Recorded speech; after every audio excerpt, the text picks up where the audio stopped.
Ce matin, nous allons prendre le livre de Jean, chapitre 20. L'évangile de Jean, chapitre 20, à partir du verset 1 au verset 9. Jean, chapitre 20, verset 1 à 9. Et le thème, c'est « Dieu est vivant ». Amen. Dieu est vivant. Dieu est vivant. Alors, je vais laisser un volontaire ou une volontaire le privilège de bien vouloir nous lire ce passage ce matin. Vas-y. Jusqu'au Jean chapitre 20, verset 1 à 9. Amen. Amen. Amen. Le tombeau vide. Tôt le matin, alors qu'il faisait encore nuit, Marie de Magdala se rendit au tombeau. Elle vit que la pierre avait été ôtée de l'entrée du tombeau.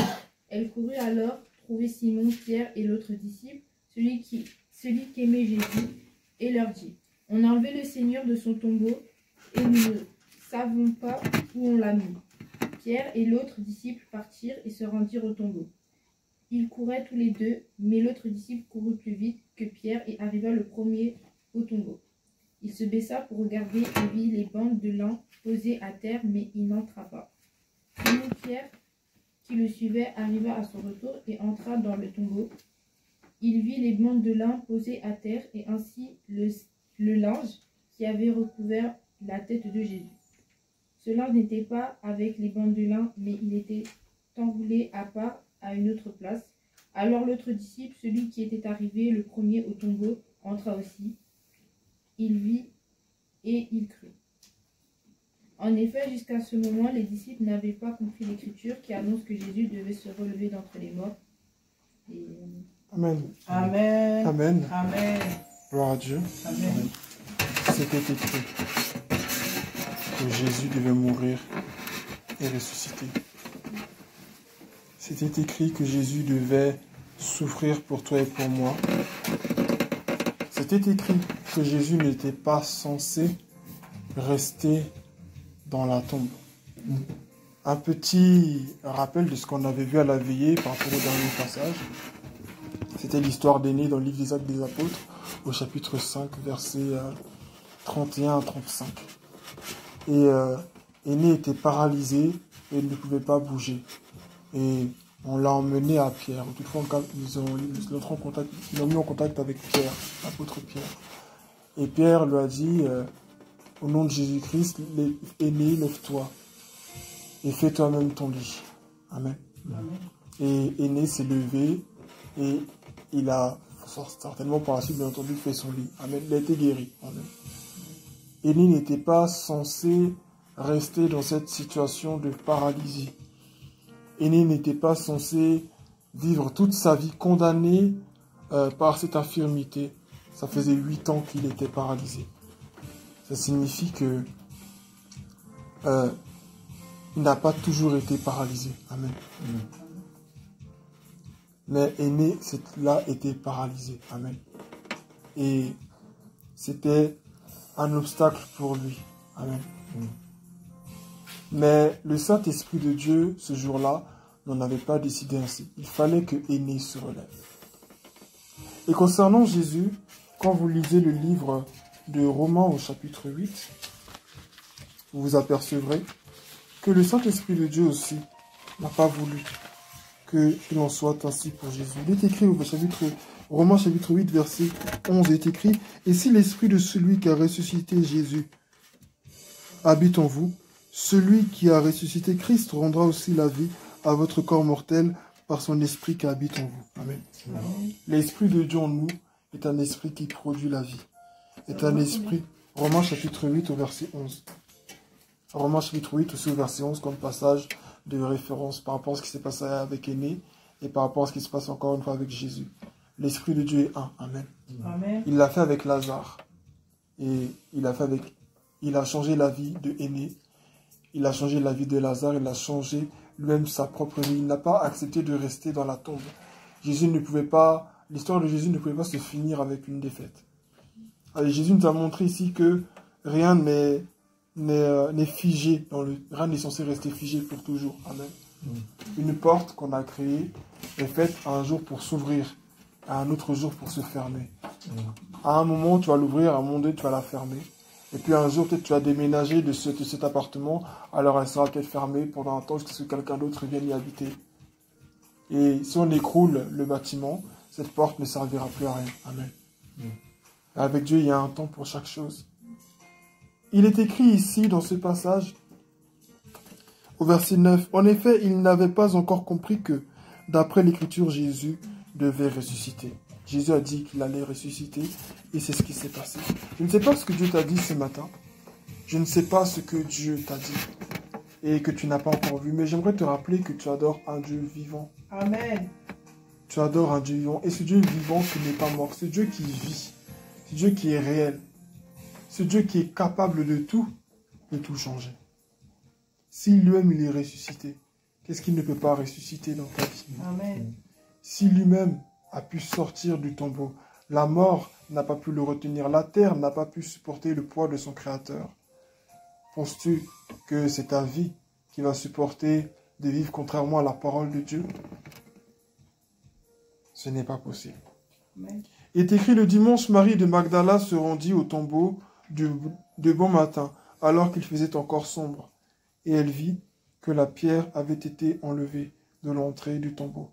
Les temps sombres, nous savons que d'un point de vue symbolique, la nuit est symbole de problèmes, de soucis, et symbole de moments difficiles.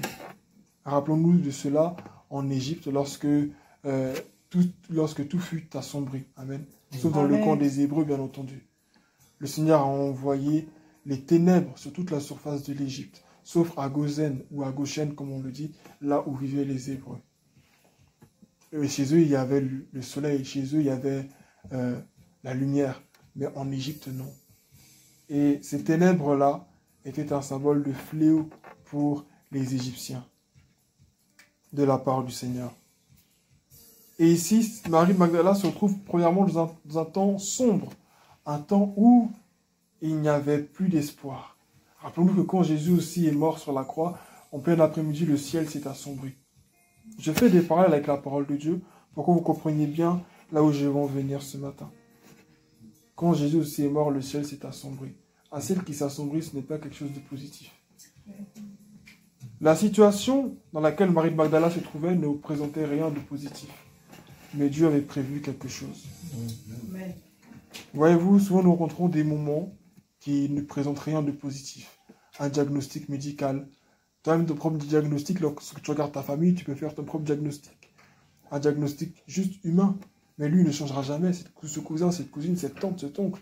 Ces gens, non, mais eux, ils ne changeront jamais. Il y a des gens que tu n'envisages même pas dans ta famille qui viennent à Jésus. Tellement ils sont mauvais, tellement ils sont bizarres, tellement tu es loin d'eux, tellement même tu n'as même pas de contact avec eux. Tu n'imagines, tu ne penses même pas à eux dans ton esprit. Mais Dieu pense à eux. Amen. Et même si dans ta famille, dans ta vie, dans ton travail, il n'y a rien de bon ne semble venir ou rien ne semble annonciateur de bonnes nouvelles, rien ne semble être annonciateur de bonnes nouvelles dans ta vie, dans ton travail, dans ton entourage, dans ton contexte, sache que Dieu a déjà parlé, il a prévu quelque chose. Amen. Le dimanche, Marie de Magdala se rendit au tombeau demain matin, alors qu'il faisait encore sombre, et elle vit que la pierre avait été enlevée à de l'entrée du tombeau. Certes, tu es peut-être dans un temps où les choses semblent obscurcies, mais ça ne veut pas dire que la parole de Dieu est invisible et qu'elle est inexistante. Amen. Elle était dans un temps sombre, c'est vrai, mais la pierre était déroulée. Amen. Vous voyez à quel point la parole de Dieu elle est profonde. Elle était dans un moment où tout faisait noir. Comment elle a pu voir que la pierre avait été roulée alors qu'il faisait sombre? Ça veut dire qu'il ne faisait pas si noir que ça. Amen. Amen. C'était certainement à l'aurore, au lever du jour, mais il ne faisait pas noir, nuit, noir, dans les ténèbres épais, où elle ne pouvait rien voir. Non, elle est venue. Il est écrit très tôt le matin. Amen. Amen. Donc, qui faisait encore sombre, ça veut dire c'est à l'aurore qu'elle est partie là-bas. Il était peut-être encore 4 heures du matin, par là, 4 heures, 5 heures du matin, des alentours de 4 heures, 5 heures du matin qu'elle est partie. Il faisait encore noir, mais pas suffisamment pour qu'elle ne puisse pas voir que la pierre avait été roulée. J'aimerais te rappeler ce matin que dans ta vie, tu trouves peut-être qu'il fait noir, mais ne fait pas suffisamment noir pour que tu ne puisses pas voir la main de Dieu. Amen. Amen. Il n'y a aucun ténèbre dans ta vie qui puisse couvrir la main de Dieu, qui puisse empêcher Dieu de se manifester, de se révéler. Peut-être que Les gens autour de toi disent qu'il fait noir. Les gens autour de toi disent que tu es paralysé comme aîné, que tu ne pourras plus te relever. Les gens autour de toi, tu regardes comme Lazare. Ils disent, comme une de ses sœurs le disait, Marthe ou Marie, je ne sais plus, que mais Jésus, il est trop tard, son corps sent déjà. Tandis que l'autre dira, si tu avais été là, ben, il serait encore en vie. Dieu veut que tu sois de ceux qui croient que si Jésus seulement parle, dit un seul mot, tout va changer. Amen. Vous savez, souvent, le changement dans notre vie n'est pas relié au fait que ce ne soit pas encore le temps de Dieu, ou au fait qu'on, comment dire, ou au fait même que ce ne soit pas encore son temps ou autre, mais c'est juste relié à notre foi. Amen. Amen. Et souvent, nous pensons qu'avoir la foi, manifester la foi pour qu'un changement se produise, c'est obtenir un changement instantané, un changement direct. C'est-à-dire, là, j'ai la foi, boum, tout doit se transformer.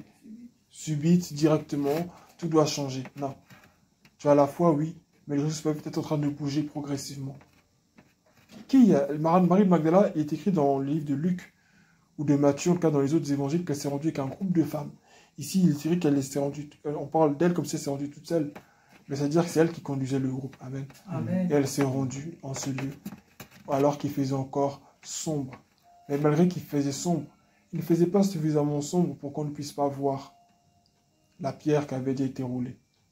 La parole de Dieu s'accomplit, même lorsque rien ne semble, même lorsque ça ne semble ne pas être le cas, même lorsqu'aucune caractéristique de la situation ne semble te montrer que la parole de Dieu est en train de s'accomplir. Mais pourtant, elle est en train de s'accomplir. Tout à l'heure, une sœur parmi nous témoignait et remerciait le Seigneur pour le fait qu'il y ait l'entente dans sa famille et autour d'elle, parmi ses proches. C'est une grâce de Dieu. Mais nous prions aussi pour que nos familles se convertissent. Mais comprenons que quand il y a l'entente, il y a le Saint-Esprit. Quand il y a l'entente dans une famille, quand il y a l'entente quelque part, sachez que le Saint-Esprit y est déjà. Il y a des familles où ça se bat, où ça se bagarre, où les gens ne s'entendent pas. Mais si dans ta famille, tu vois que ça s'entend, comprends que le Saint-Esprit est déjà à l'œuvre, il est déjà en train de faire quelque chose. Et c'est même là où toi, tu ne penses même pas que là, Dieu va faire quelque chose. Ce passage me rappelle beaucoup de choses, ce verset m'inspire beaucoup, il me rappelle beaucoup de choses. Il me rappelle aussi le Ésaïe, chapitre 53, où il est écrit, à partir du verset 1, qui a cru à notre témoignage? Qui a reconnu le bras de l'Éternel? Amen. Amen. Il s'était levé comme une faible plante, comme un faible rejeton sortant de terre. Amen. Il suscitait le mépris de tous, parce que la seule image qu'il véhiculait de lui-même était celle d'un homme faible, d'un homme vulnérable. Et pourtant, c'était et c'est toujours le sauveur de l'humanité. Mais il s'est présenté comme un simple homme en qui on ne soupçonnait même pas une ombre de salut, mais pourtant c'était bel et bien lui. Et là encore, Marie se présente à un endroit où le salut ne semble pas s'être manifesté, où la grâce de Dieu ne semble pas être visible, mais pourtant c'est là que Dieu a fait éclater sa gloire. Cette image de la pierre qui était roulée dans les ténèbres nous rappelle tous ceux dans la Bible qui ne présentaient pas, qui ne ressemblaient pas au ministère auquel ils étaient appelés. Et pourtant, Dieu l'a fait.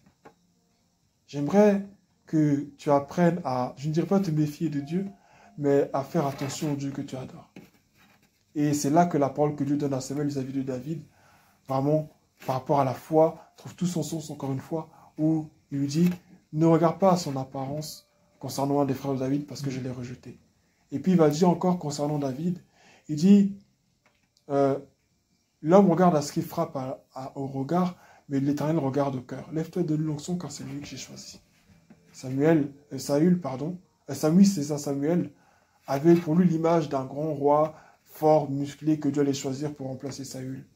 Et pourtant c'était le petit David, petit berger quelque part qu'on ne connaissait pas, qu'on négligeait. C'était lui que Dieu avait choisi. Et Dieu se sert des situations que l'on méprise, des situations que l'on ne soupçonne pas, pour faire éclater sa gloire. Ne laisse pas le diable mettre en toi le mépris de ta famille, le mépris de tes proches. c'est un piège, c'est un obstacle pour l'exaucement de tes prières. Ne cédez pas au doute, parce que l'autre personne qui doit faire ceci ou cela est de l'autre côté. Elle est peut-être de l'autre côté, mais tu ne sais pas ce que Dieu fait. Nous ne voyons pas ce que Dieu fait. Et souvent, avant même que l'accomplissement de Dieu ne vienne, nous doutons et nous remettons tout en question. Mais est-ce que lui peut faire ci? Mais est-ce qu'elle peut faire ça? Tu sais comment Dieu peut changer le cœur d'un homme? Nous avons eu Paul dans le Nouveau Testament, qui croyait tout faire pour le Seigneur. Il était sur son cheval, le livre des Actes des Apôtres, chapitre 9. Dieu l'a fait tomber de son cheval et il l'a rendu aveugle parce qu'il voulait faire de lui son disciple, son apôtre. Les situations que l'on ne soupçonne pas sont celles dans lesquelles Dieu veut faire éclater sa gloire. Et Amen. ici, elle était là dans les ténèbres, elle a vu que la pierre avait été roulée. Mais elle ne s'est pas dit sur le champ, mais Jésus est ressuscité. Personne n'y pensait. Personne ne songeait à cela. Et pourtant, c'était bel et bien là l'histoire de la victoire de l'Église, de l'humanité, pour témoin notre salut. Alors ce matin, j'aimerais te rappeler que Dieu est vivant. Et vous savez, la vie de Dieu ne se présente pas dans les fêtes. La vie de Dieu ne se fait pas voir dans les fêtes, ou dans les foules, ou dans l'argent, dans les choses. La vie de Dieu se fait voir là où, dans les déserts, dans les endroits arides. Là où il y a la mort, là où on dit qu'il n'y a plus d'espoir. Là où on dit que tout est fini. Là où on est fatigué, là où on a usé de toutes nos forces. Là où on est dos au mur, c'est là que la vie de Dieu se fait voir. Amen. Dieu est vivant. Amen. Et Dieu est vivant, voilà pourquoi tu dois continuer de croire que ce qu'il a dit là, c'est ça qui va s'accomplir. Amen. Merci Seigneur ce matin. Ce qu'il a dit, c'est ce qui va. Je ne sais pas quelle promesse Dieu t'a faite. Mais Dieu m'a permis de citer tous ces passages-là pour que tu comprennes et que tu retiennes. Que ce qu'il a dit, il va le faire. Il est écrit à la fin, en effet, ils n'avaient pas encore compris. C'est-à-dire, ils vont comprendre plus tard. Mais là, pour le moment, ils n'avaient pas encore. En gros, leurs yeux étaient fermés. Ils n'avaient pas encore compris. Peut-être que tu ne comprends pas ce matin parce que ce n'est pas encore le moment pour toi que tu comprennes. Parce que tu penses que comme tu pries pour ta famille, pour tes frères, pour tes proches, Dieu est en train de faire un travail dans le secret, mais pour eux, non, Dieu travaille aussi en toi, en même temps. Dieu travaille en nous en même temps. Alléluia. Amen. Dieu travaille en nous en même temps. Ce n'est pas juste un travail qui est fait en eux. Quand tu pries pour les gens, Dieu travaille aussi en toi. Dieu t'apprend à être patient. Dieu t'apprend à être amour. Dieu t'apprend à avoir une foi solide. Dieu t'apprend à avoir une foi qui est enracinée en lui. Amen. La Bible dit, si le grain ne meurt, il ne portera pas de fruits. C'est ce que les gens du monde aussi ont repris. Mais c'est ce que Jésus a dit. Si la semence que le semeur a posée en terre ne meurt, elle ne portera pas de fruits. Lorsqu'on sème une graine en terre, on ne voit rien. Le premier jour, le deuxième jour, le troisième jour, tu l'arroses. Il y a le soleil, il y a la lumière, il y a l'oxygène, il y a tout. Mais tu ne vois rien. Pourtant, en terre, il y a des racines qui sont en train de se former petit à petit. Et lorsque tu vois quelque chose sortir en terre, tu vois des toutes petites feuilles, des toutes petites brindilles, des choses vraiment toutes minces, toutes fines qui sortent de terre. Et pourtant, cette petite graine est censée devenir un très grand arbre, une très grande plante, est censée produire des vignes entières. Mais à première vue, tu ne vois rien. Et Dieu, il est là, il trace des sillons dans la terre. Il les trace et il plante. Il arrose et il fait croître. Dieu te demande juste de... Dieu a déjà tracé les sillons. Le Saint-Esprit fait quoi? Il trace les sillons en terre. Il laboure, il prépare la terre et il trace les sillons. La chose qu'il te demande de faire, c'est de semer des graines. Donc tu vas, tu mets tes graines en terre. Lui, qu'est-ce qu'il va faire? Il va arroser, il va faire croître. La Bible dit, c'est lui qui arrose, c'est lui qui fait croître. D'autres versions diront, c'est lui qui arrose et c'est lui qui fait germer aussi. Amen. Nous devons avoir assez de foi pour croire que la parole de Dieu va s'accomplir. Nous disons toujours que Dieu est éternel. Mais nous ne comprenons pas réellement ce que cela signifie. Ça ne veut pas juste dire qu'il est immortel, qu'il ne peut pas mourir. Ce n'est pas juste ça. Ça veut dire aussi que sa parole n'a pas de limite en temps. Amen. Amen. Sa parole, tout ce qui est en lui, tout ce qui a un lien avec lui, n'est pas limité par le temps. Amen. Amen. Ça veut dire beaucoup de choses, mais je ne vais pas étendre tout ça aujourd'hui. Je le ferai sans doute dans un autre message concernant notre humilité, celle qu'on doit avoir par rapport à notre connaissance du Seigneur. Un jour, certainement, le Seigneur permettra de le donner. Mais ce matin, j'aimerais que tu te rappelles et que tu repars juste avec cette petite phrase, mais qui a tout son sens ce matin. Dieu est vivant. Dieu est vivant. Voilà pourquoi tu dois mettre toute ton espérance et toute ta foi en lui. Ce n'est pas parce que tu ne vois rien qu'il n'y a rien. Ce n'est pas parce que tu ne ressens rien qu'il ne se passe rien. Ce n'est pas parce que tu ne vois personne te dire des choses ou te faire des commentaires. Dieu peut le faire, permettre parfois que les gens pour t'encourager.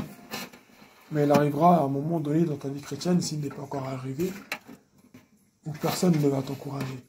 Où personne ne sera là pour te dire, mon frère, ma soeur, ça va aller. Tu seras seul avec le Seigneur. Et c'est dans ces moments-là que ta foi avec Dieu va croître davantage. Alors ce matin, rappelle-toi simplement que Dieu est vivant. Amen. Amen. Dieu est vivant. Amen.